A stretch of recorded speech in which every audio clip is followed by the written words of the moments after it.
Hello, everyone, and welcome back to Too Lazy to Read. Today we are diving into Dodging Energy Vampires by Christiane Northrup, and if the title alone made you whisper the name of an ex, a boss, a parent, a colleague, or that one friend who only calls while sobbing and somehow hangs up feeling better before you have said a single honest thing, then splendid. Your body has already begun the homework. Yes. Somewhere right now, a deeply exhausting person is typing, "Hey, you free for a quick chat?" Which is modern for, "I would like to park a burning caravan in your nervous system." Precisely. That burning caravan is the kind of emotional wreckage Northrup is talking about.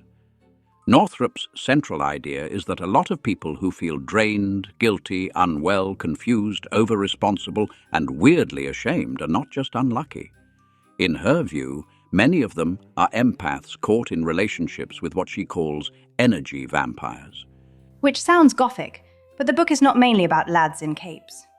It is about the sort of person who leaves you skint, tired, apologizing, doubting your own memory, and Googling symptoms at midnight with one eye twitching. Very much so. And the book has a simple shape.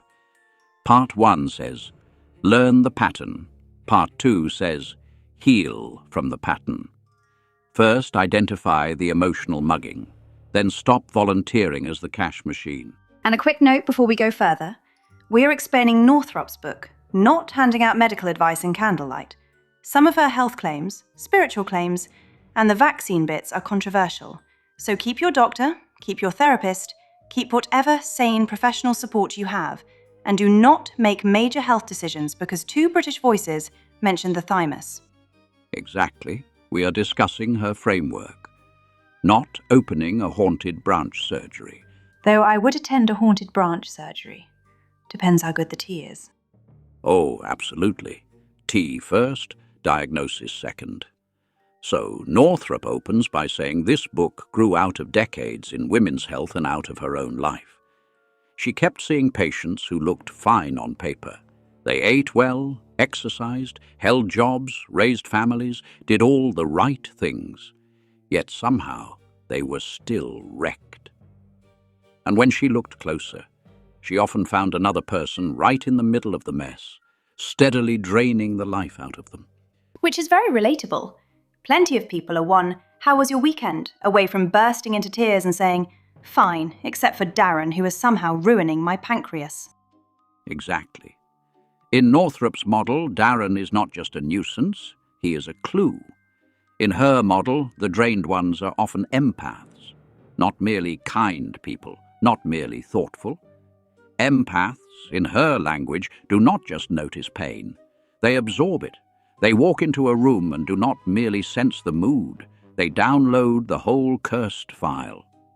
Yes, a normal person walks into a dinner party and thinks, "Bit tense tonight."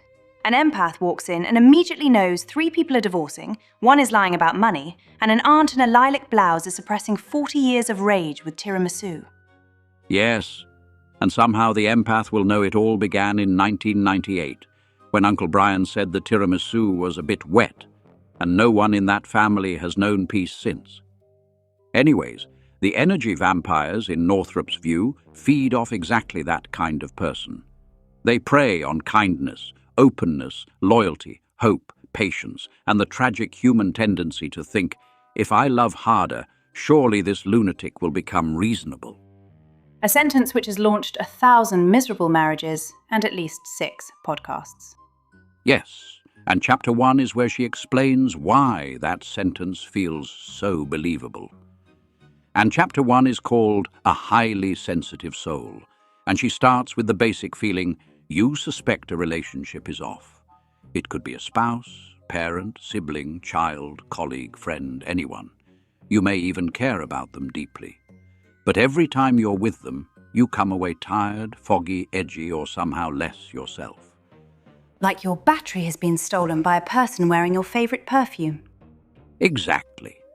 And once she names that drained feeling, then she turns the lens round. If you go somewhere and suddenly feel sad or angry for no obvious reason, if certain people seem cheerful but leave you miserable, if you have always been drawn to healing, intuition, astrology, energy work, or if you've spent half your life being told you are too sensitive, then in the book's language, you may be an empath. Which is not the same as being nice. Plenty